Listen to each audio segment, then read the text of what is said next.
The fluorescent lights in the Voss Racing garage hummed at a frequency most people never noticed. Cole Merritt noticed. He noticed the shimmy in the right rear suspension mount, the way 3 engineers kept pointing at the same section of telemetry without agreeing on what it meant, the air compressor in the corner running slightly hot. He lay beneath the chassis with a wrench in one hand, doing the job he had been told to do, listening to all of it. Then, Serena Voss walked in. Her eyes swept the room and landed on him. She asked the crew managers, without raising her voice, who had authorized this man's access. No one answered. Cole set the wrench down. He stood, wiped his hands on a shop rag, and looked at the monitor the engineers had been arguing over for the better part of an hour. He said one sentence, quiet, flat, without turning his head toward anyone. Every engineer in the room stopped moving. They saw a mechanic who did not belong. They did not see what was already too late to unsee. Could a garage mechanic really change the outcome of a national championship race? Keep watching. The morning had started the way Cole Merritt's mornings always started. 6:45. The kitchen light already on because Maya had been awake since 6, which she was every morning, because at 7 years old the concept of sleeping past the time the sun suggested you might get up was philosophically incompatible with who she was. She sat at the table in her school uniform, with both hands wrapped around a cup of orange juice she was holding like a coffee mug, because she had decided 2 weeks earlier that orange juice tasted better that way. Cole poured his actual coffee and stood at the counter and watched her for a moment without her noticing. The kitchen walls held a quiet accumulation, a permission slip under a turtle magnet on the refrigerator, a grocery list in his handwriting beside one in Maya's handwriting that was mostly the word crackers, spelled 4 different ways. Above the window, taped slightly crooked, was a finger-painted rainbow she had made in kindergarten that had survived every reorganization, every quiet internal conversation about clearing some of this off. He never cleared it. On the shelf above the microwave, beside a small lopsided clay pot she had brought home from school and presented with the gravity of someone handing over a museum piece, was a photograph. A woman laughing, sunlight behind her, wind in her hair. That was where it lived. Maya asked if he would be back by 3:15. Art class ended at 3:15 on Wednesdays, and the routine mattered to her in the way routines matter to children who have had one parent for as long as they can remember. The routine was evidence that things were going to keep being okay. Cole told her he would be there at 3:10. She nodded and went back to her orange juice. The garage he rented was 20 minutes east of Charlotte, at the end of a gravel stretch behind a tire shop on a road the GPS never resolved correctly.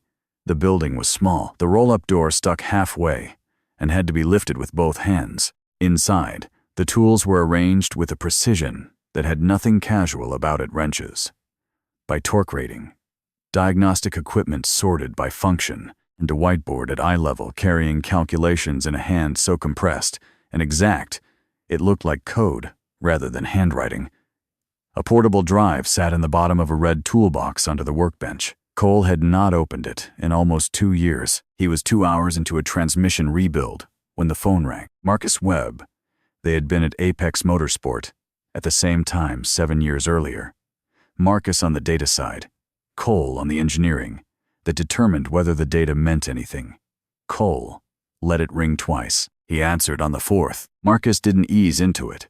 He said Voss Racing Group was 3 days from the regional championship qualifier, and their number 7 car was producing sensor outputs that didn't match observed track behavior. Their engineering director had a theory. The theory was wrong.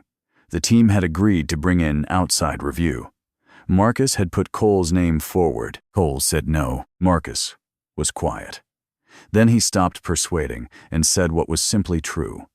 He said the car could lose control at speed. The driver was 24 years old. If the setup was wrong in the way Marcus suspected, nobody in that organization would know about it until it was too late to matter. Cole stood up. He looked at the photograph on the shelf. He told Marcus he would go in. The Voss Racing Group headquarters occupied a converted industrial building on the south side of Charlotte. Floor-to-ceiling glass had replaced the original loading doors. The reception desk was brushed concrete. The walls carried photographs of race cars, championship trophies, and sponsors' logos at large scale, and running the length of the main wall was a timeline of the organization's history across 17 years. Cole stood in the lobby and looked at the timeline for a moment. He recognized 3 chassis configuration decisions in the 2019 and 2021 cars that he had specific opinions about. He kept those opinions to himself. The receptionist looked up from her monitor and asked if he was there for a pickup or a delivery. He told her his name.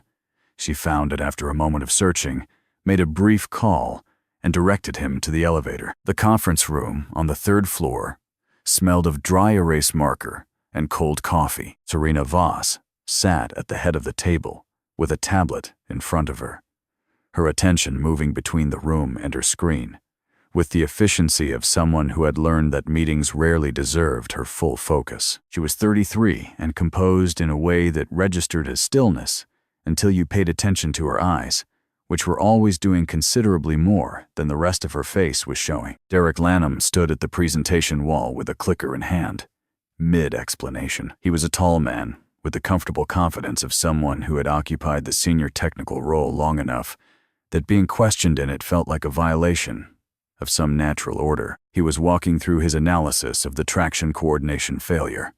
The language was technically coherent. The conclusions he was building toward were wrong, but the language was clean and the delivery assured, and in most rooms that combination carries a long way. Cole walked in. Derek stopped. He looked at Cole the way certain men look at things they have already decided do not belong, slowly, from shoes to collar, with a faint expression hovering between contempt and amusement, calibrated carefully enough that it could not be formally named as either. He let the look sit for a beat. Then he turned back to the room and continued his sentence, as though Cole had not entered it. Serena looked at Cole directly. She asked about his background and what systems he had worked on. Cole told her he had experience in chassis dynamics, aerodynamic load distribution, and sensor integration across endurance and sprint format vehicles. He did not mention Apex Motorsport. He did not mention the championship. He answered what had been asked, and then stopped. Serena waited a moment. When more did not come, she looked at Derek and gave a small nod. Derek resumed his presentation. Cole sat down in the chair nearest the door and said nothing further. He watched the slides. He listened to everything, and the longer Derek spoke, the more certain Cole became that Derek already understood exactly what was wrong with the number 7 car, and had made a deliberate decision that no one in this room should find out. 3 days before the qualifier, the team ran systems checks at Charlotte Motor Speedway in the early morning. The air sat in the mid-50s, dry, with a slight south wind, the kind of conditions that altered tire behavior in ways that compounded across a race distance if the base calibration had not accounted for them. Cole arrived with the team, said nothing on the drive out, and positioned himself at the pit wall when they reached the venue. He stood far enough back to be out of everyone's working space.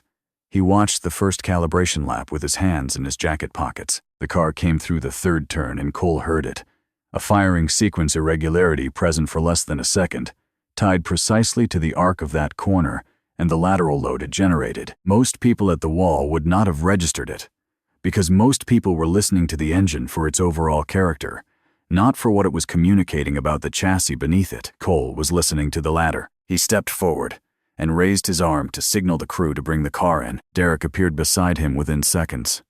He said, quietly enough, that only Cole could hear, that Cole had no sanctioned authority on this track.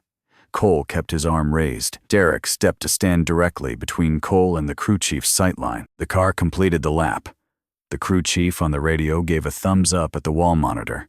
Cole lowered his arm. That was when Derek turned to face the team, the engineers, the driver near the hauler pulling off his helmet, the 2 sponsors' representatives who had driven out to observe, and Serena standing about 10 feet away with her arms folded. Derek spoke at a volume designed to carry. He asked, with the precision of someone who had thought about exactly how to deliver a line, who had brought the garage mechanic to the track. He said, letting the pause sit for a beat, that this was not an apprenticeship program. 2 of the younger engineers made a sound, not quite a laugh, not quite anything that could be formally named as one. Serena looked at Cole. Her expression was the specific kind of neutral that people in positions of authority practice until it becomes reflex the face that refuses to give anyone a signal they can use. She held it on him for 2 seconds. Then she turned back toward the track. Cole stepped to the side of the wall. He did not argue. He did not explain himself to the room. He took the small spiral notebook from his jacket pocket and opened it to a blank page. He watched the car run 2 more laps. He wrote down speed at specific track markers, estimated cornering angle at the 2 turns of interest, lateral load indicators inferred from observable body movement, engine note at each corner apex, 17 lines of numbers in a shorthand that looked like noise and was in fact a precise record of everything the car had communicated in 6 minutes of observation. He capped the pen. He closed the notebook.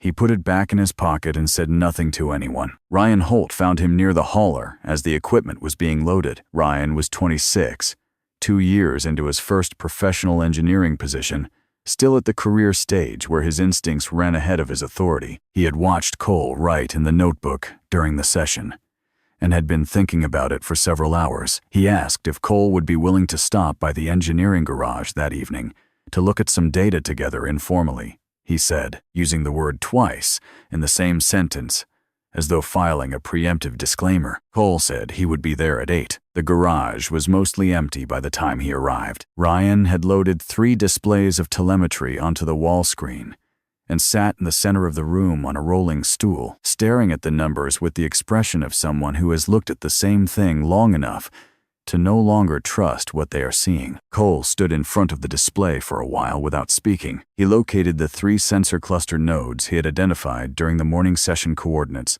on the telemetry map, carrying no flag, no annotation, nothing to draw a reader's attention unless they already knew where to look. He asked Ryan whether what was on the screen was the processed output file or the raw source data. Ryan said he had always assumed they were the same thing. Cole asked him to pull the raw source. It took 6 minutes. When the unprocessed dataset loaded beside the working version, the discrepancy was visible without any explanation being required. A smoothing algorithm had been applied to precisely those 3 sensor clusters at load points corresponding exactly to the corner geometry Cole had tracked that morning. The raw data showed an instability pattern. The processed data showed clean, compliant numbers. The processed numbers were what Derek Lanham had used in every internal technical briefing for the past 2 months. Cole did not call it fraud. He did not use the word deliberate or falsified or any word that pointed toward a person rather than a condition. He said that if the tire temperature at turn 7 exceeded 92 degrees Fahrenheit during the race, which it would because the ambient forecast for race day was 68 degrees, and the surface heat absorption rate for this track, averaged across the last 3 regional events, was consistent and measurable, the car would exceed its corrective response threshold before the driver had any usable reaction window. He stated this the way someone states when the sun sets. Not a prediction. Arithmetic. Ryan looked at the notebook Cole had opened on the desk 3 decimal places, compressed notation marks in the margin. He asked how Cole had calculated the surface absorption rate without internal track data. Cole said the sanctioning body published post-race technical bulletins through its archived public index. He said most engineers assumed they needed internal access to get accurate external data, and that assumption left a great deal of useful information unused. Ryan turned back to the 2 data lines running their diverging paths on the screen. He asked if Cole had told anyone else. Cole said not yet. Raw data showing a gap was one kind of evidence. Data showing who created the gap was a different kind. He did not yet have the second kind. What he had was enough to know the car was dangerous, not yet enough to prove it, in the way that would matter to people who needed to protect the organization at the same time they protected the driver. Ryan said he understood. Down the corridor, a door opened and then closed. Footsteps, someone walking at the pace of a person wrapping up a long evening. They reached the garage entrance and slowed. They stopped. Cole did not turn around. He kept his eyes on the display and continued talking to Ryan in a low voice, working through the temperature calculations step by step. He did not know how long the footsteps stayed at the threshold. When they finally moved on, they moved slowly. 2 mornings before the race, a small hydraulic fluid seep was found at the left front corner of the number 7 car. Minor, the kind of thing a technician patches in 20 minutes and logs without further notation. Derek called it a systems integrity event. He ordered a full sensor configuration reset, overriding every parameter logged over the previous 3 weeks with a clean initialization baseline. Cole was in the corridor outside the main garage when Ryan's message came through. 3 words. They locked the server. He stood there and read it again. An override applied across all active sensor logs during race week was not standard maintenance. Without internal credentials, without a station-level login, Cole had no technical path to contest it. Whatever the raw data had shown was now covered by a clean initialization that would read as routine pre-race procedure to any external review. Derek had moved quickly and completely. Cole stood in the corridor, holding his phone, thinking about what he still had and what he would need to build from it. His phone rang again. He did not recognize the number, but the area code matched Maya's school. The school nurse said Maya had a temperature of 99.4. Nothing alarming, just a bit warm, and she had been quiet since lunch. There had been some crying during rest time, which was unusual for Maya. Would someone be able to come get her? Cole looked down the hallway toward the closed conference room door, where he could hear the low murmur of Serena and Derek's session still in progress.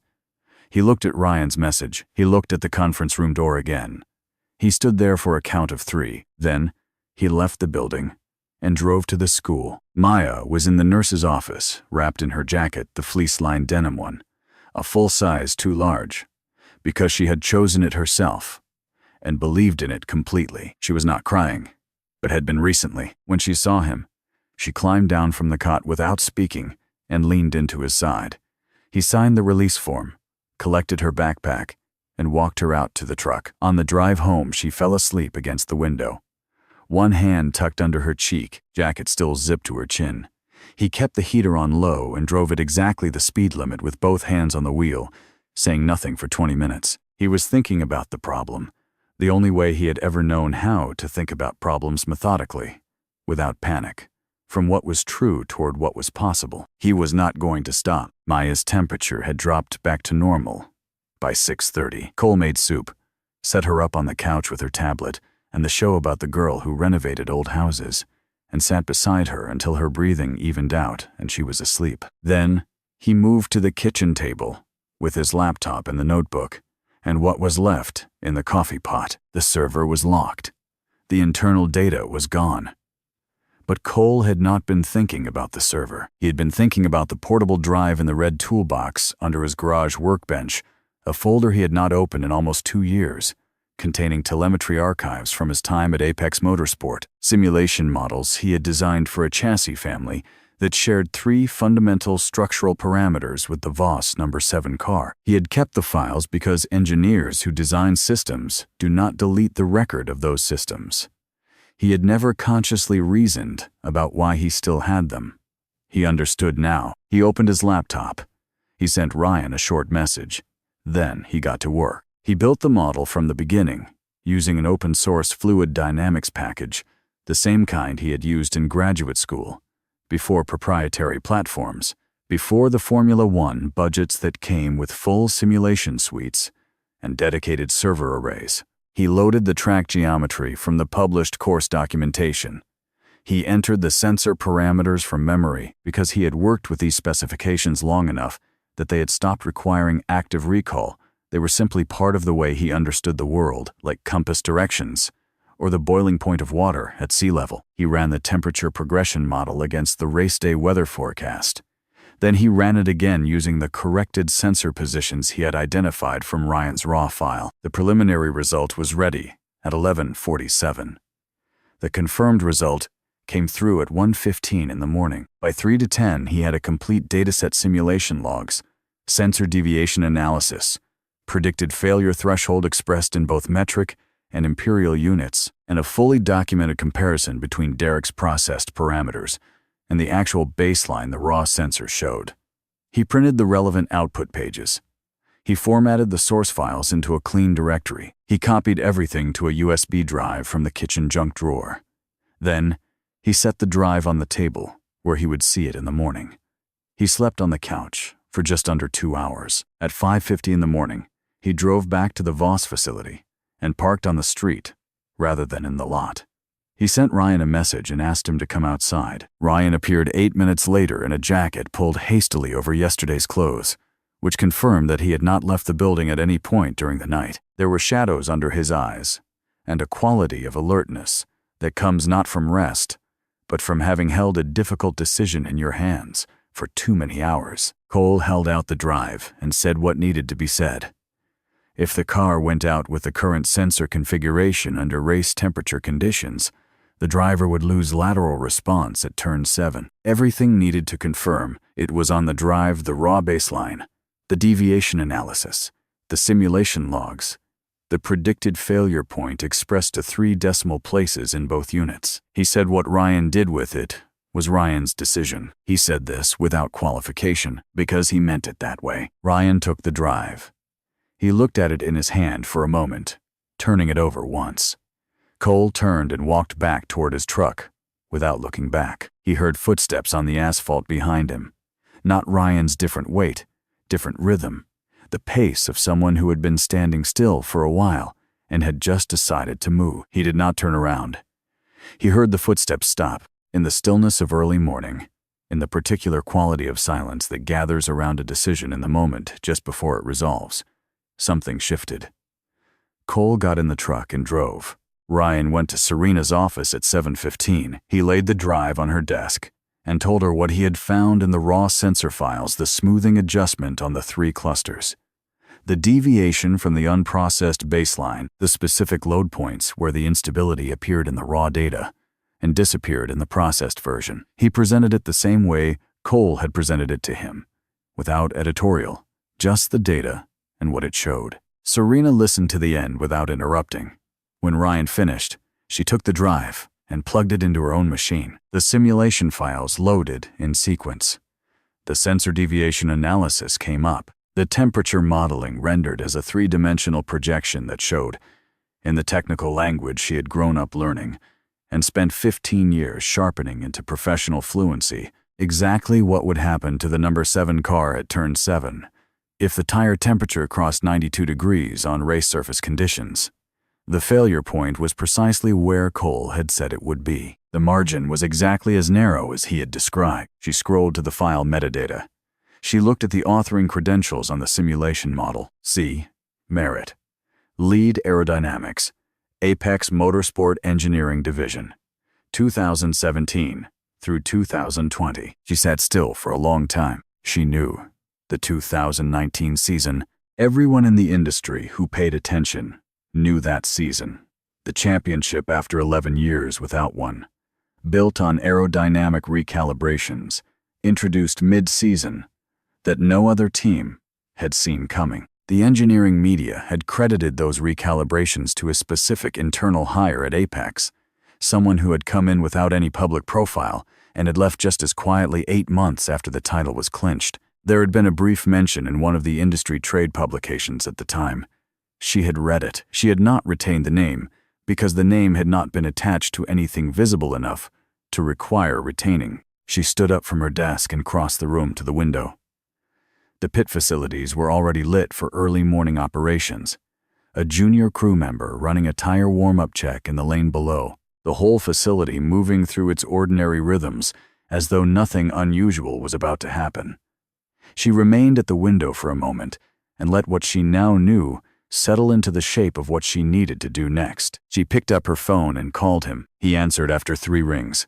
His voice carried no particular expectation, just the neutral readiness of someone who answers the phone because someone has called. She asked why he had said nothing when she had asked about his experience in the conference room 3 days ago. He said she had not asked about that experience. The silence that followed was not uncomfortable.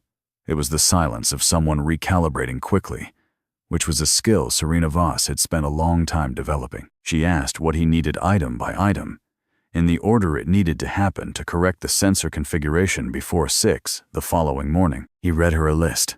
7 items. No approximations. No cushion built in.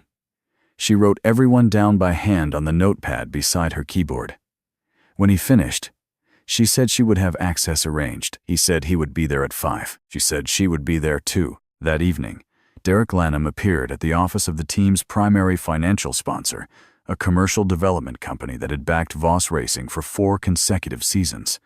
He was calm and precise. He used words like liability, unauthorized modification, and chain of custody. He said, an individual without current team credentials was being permitted to alter the championship vehicle's configuration on the eve of the race, and that the legal and competitive exposure this created for the sponsor was significant. He said he was raising this concern out of an obligation to the partnership. The sponsor called Serena at 9:47. She listened. She said the consultant held active FIA engineering certification and was operating under her direct authorization as team principal. She said if they needed to discuss the terms of the sponsorship arrangement, she was available to do so after the race weekend concluded. She thanked them for their call. She hung up. She went back to the list she had written and confirmed that every item on it could be sourced by morning. Race morning arrived cold and clear. The pit lane was already active by 7. Teams running final systems checks under white canopy tents.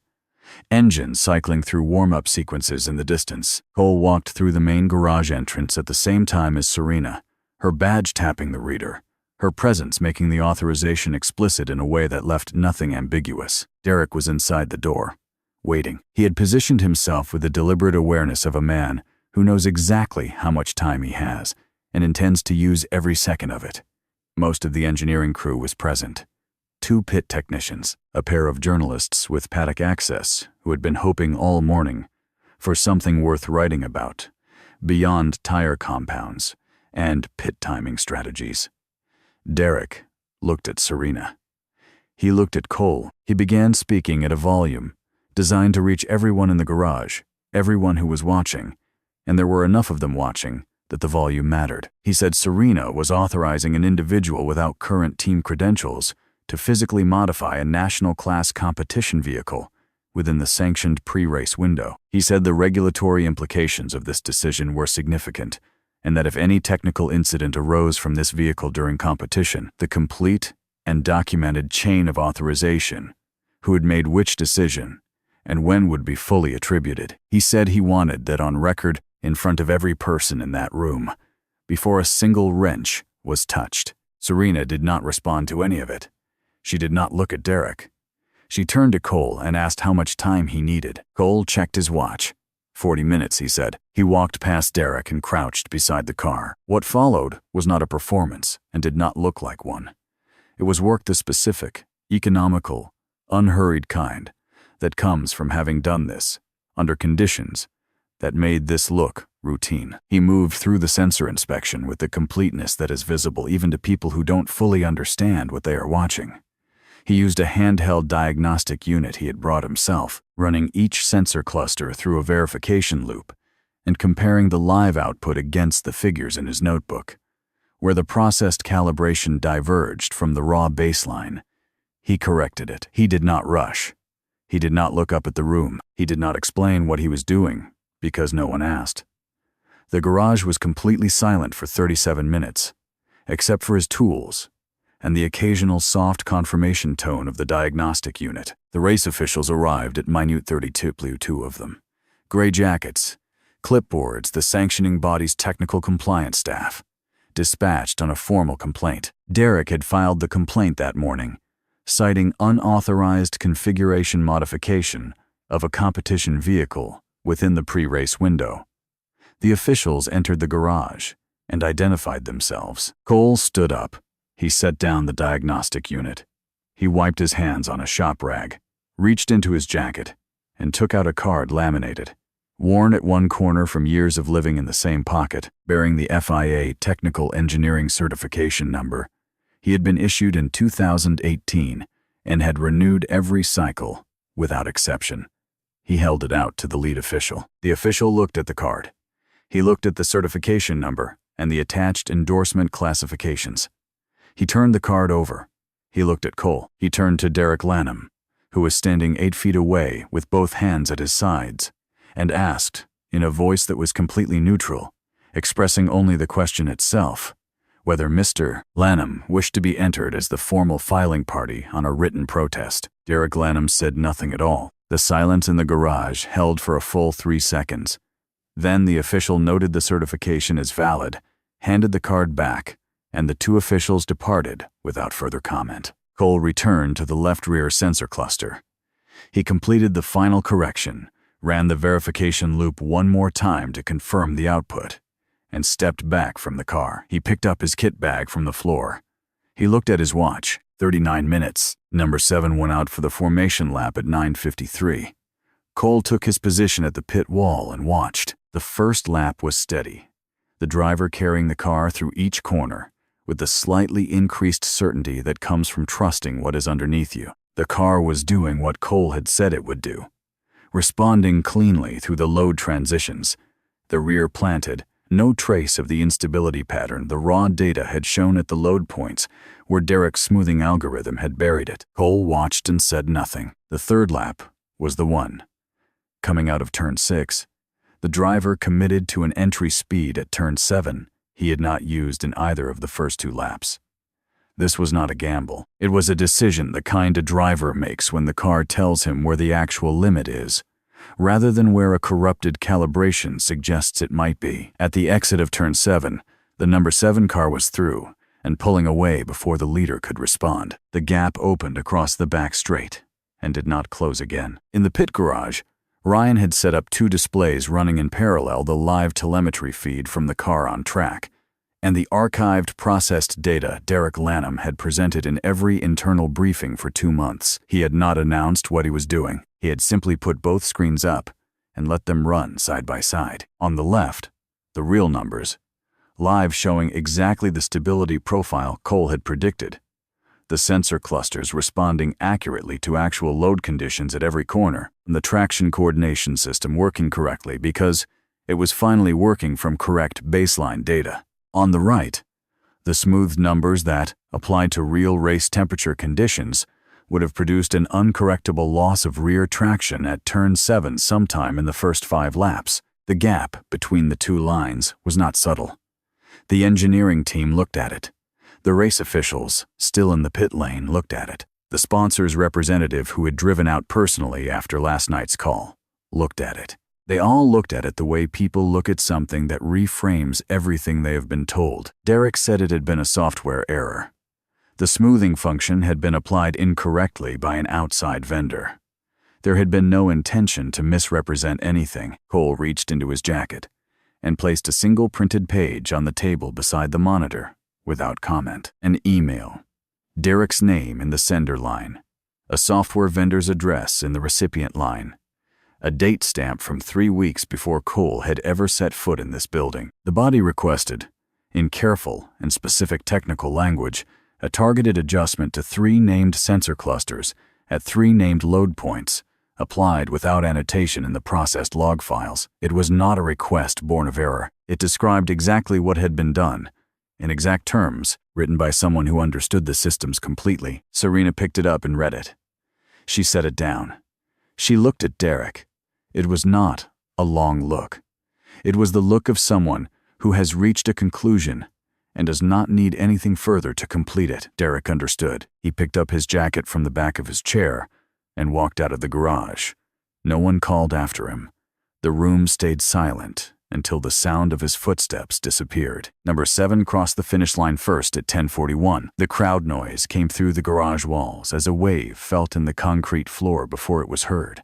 Thousands of people responding to exactly what they had come to see. Cole stood at the edge of the pit wall and watched the car slow through the cool-down lap, watched it roll back in, watched the celebration build around it. He stayed until the car had enough people around it that it did not need him watching. Then he walked back toward the parking area by himself. The awards ceremony lasted 30 minutes.